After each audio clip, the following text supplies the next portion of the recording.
Ils sont habillés de la tête aux Eh pieds. oui.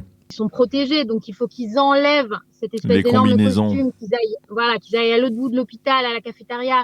La plupart du temps, ils ont à peine le temps de sortir dans les horaires de repas, etc. Donc on a dit, OK, on va leur envoyer des repas chauds.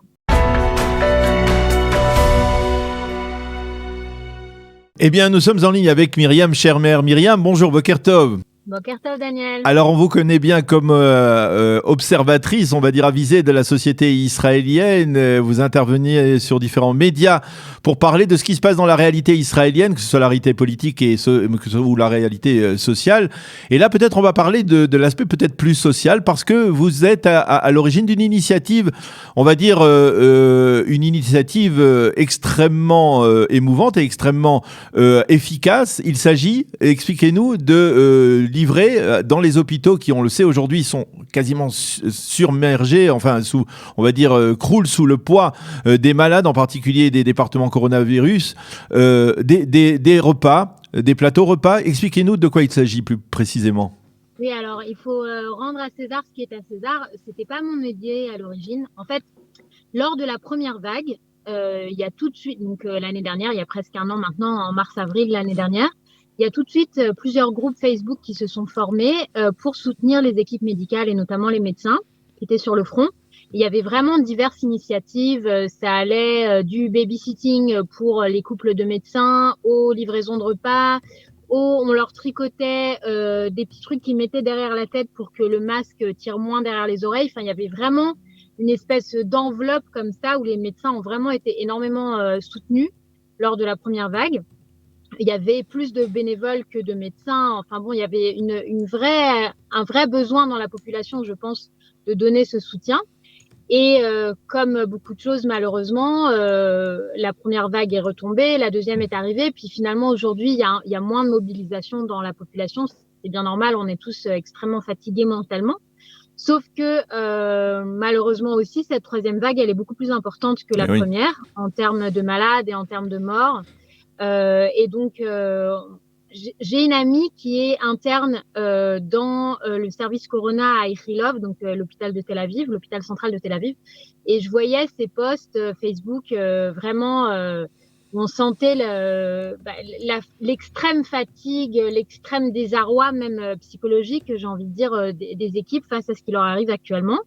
Et donc, du coup, j'ai repensé à ce qui s'était passé l'année dernière, c'est-à-dire tout simplement envoyer des repas, des livraisons, parce qu'ils ont à manger dans les hôpitaux, mais vous savez, Daniel, ils sont habillés de la tête aux pieds. Ils sont protégés, donc il faut qu'ils enlèvent cette espèce d'énorme costume, qu'ils aillent à l'autre bout de l'hôpital, à la cafétéria. La plupart du temps, ils ont à peine le temps de sortir dans les horaires de repas, etc. Donc on a dit, OK, on va leur envoyer des repas chauds.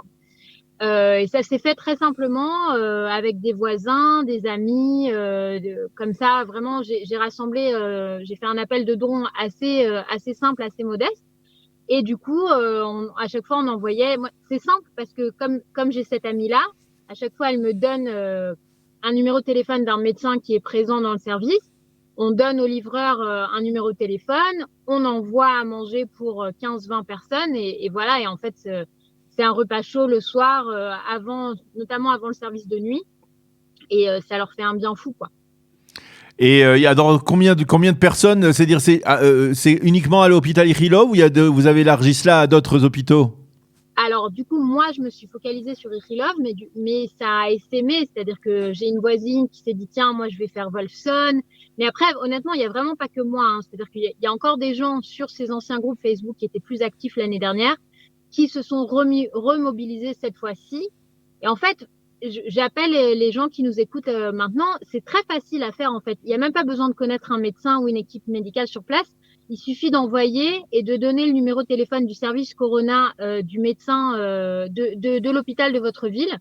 Et d'ailleurs, j'en profite pour dire aussi que les infirmières et les infirmiers qui sont dans les centres de vaccination, eux aussi, ils ont besoin de soutien. Donc, on peut aussi leur envoyer à eux. Et il suffit de faire un envoi, de donner un numéro de téléphone et la livraison arrive et c'est vraiment pas grand chose et c'est pour pour les aider mentalement à affronter ce qu'ils sont en train d'affronter.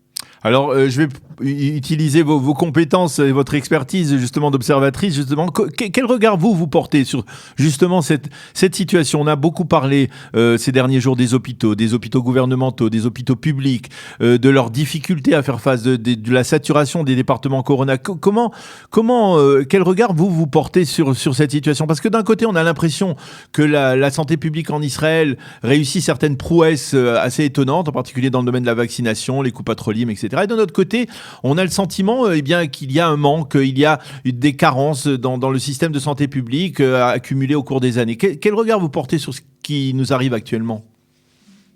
C'est une très bonne question. Je pense que la question du financement des hôpitaux publics, c'est pas qu'une question israélienne. C'est-à-dire que pour nous qui sommes franco-israéliens, on connaît aussi ce genre de conversations et de débats dans les hôpitaux français actuellement. Je pense que c'est extrêmement compliqué d'équilibrer le budget d'un hôpital public, ça l'a toujours été.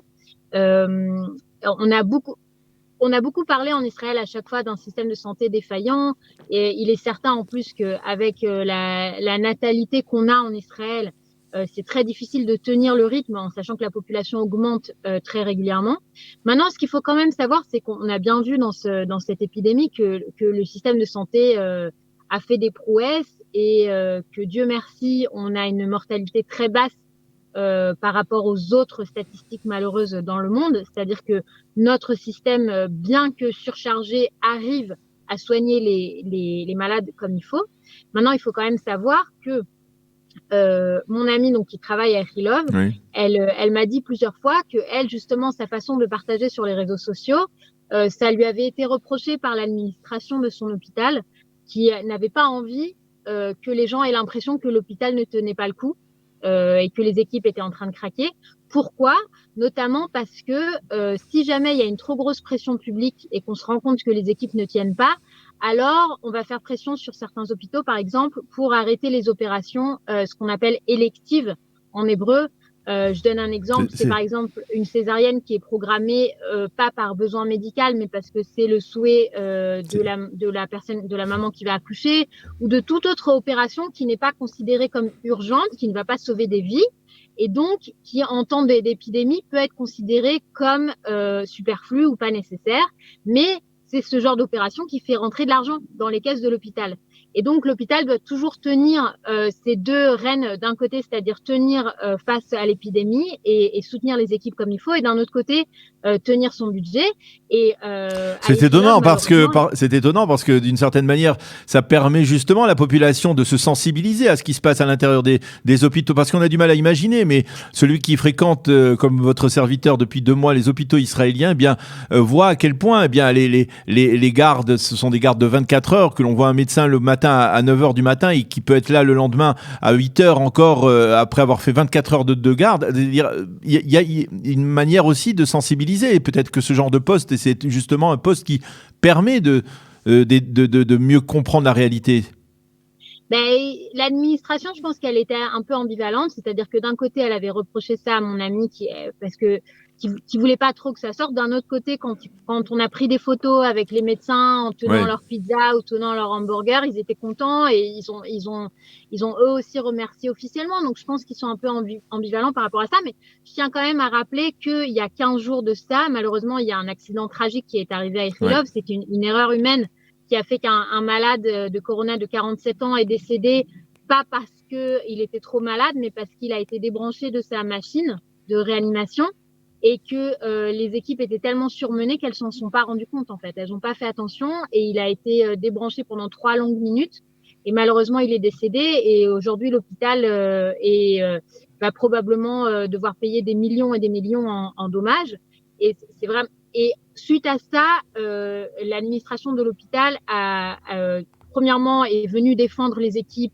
dans les médias et a ensuite dit qu'elle allait renforcer les équipes et donner du renfort, etc. Mais donc ils ont bien géré d'un côté, mais d'un autre côté, c'est dommage qu'on en arrive là, quoi. C'est-à-dire qu'il y a mais je pense que je peux pas non plus accuser l'administration. C'est extrêmement difficile, encore une fois, de tenir un hôpital public comme ça. Et il y a des soucis de gestion qui rentrent aussi, il n'y a rien à Bien faire. entendu. Eh bien, merci beaucoup, Myriam Schermer, d'abord pour votre action. On la salue, Kol Hakavod. Et puis, merci pour ce commentaire. On vous souhaite bonne santé et Shabbat Shalom. Shabbat Shalom, Daniel.